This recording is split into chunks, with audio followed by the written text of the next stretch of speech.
They met in Geneva not because anyone has anything new to say, but because neither side wants to be the one to walk away. This was the diplomacy of low expectations.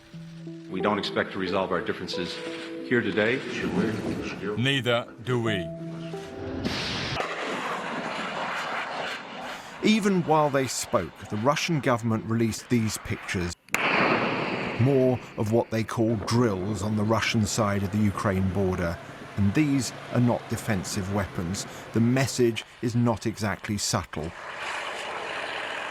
Look how easily we can sweep aside border defences.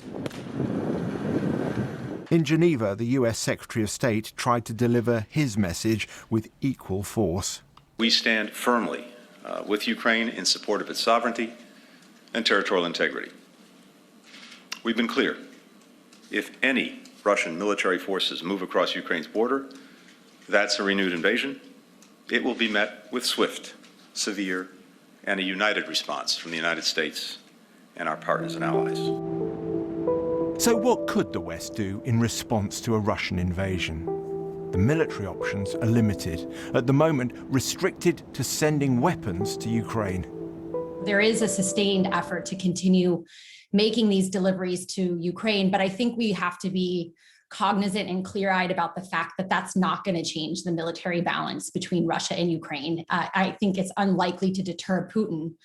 But the goal, I think, is an important one, which is to make this as costly an endeavor for Russia as possible. And I think to send a very clear signal about allied and US resolve to support Ukraine in the face of Russian aggression. I really hope we don't discover... So financial and economic sanctions are by far the more likely response, but this menu comes with prices attached. I think we have to prepare ourselves for negative consequences, whether it's turmoil in the markets, whether it's reduction in value of people's pension pots, whether it's lack of access to energy, whatever it might be. I think we have to be prepared to take those hits if we want to be credible in our threats. And at the moment, the talk is very strong from the Foreign Secretary, from others in the US administration. The talk is strong, but I think the action, as we've seen before, action does not necessarily follow strong words in the way you might think.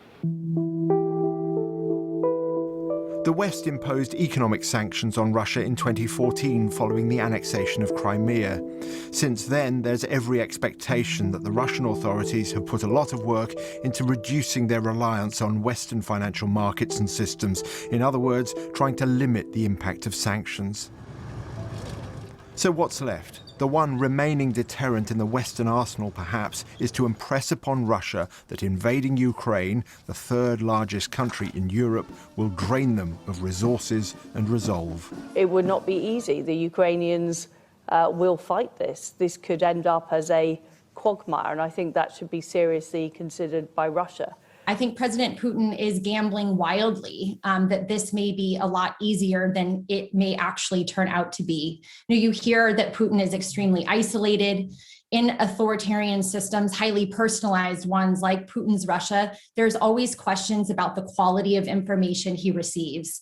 So I think having foreign leaders be able to communicate that message to Putin is an important one. The only agreement of substance to come out of today's talks was an agreement to have more talks. And all that can be said of that is, well, it's probably better than the alternative.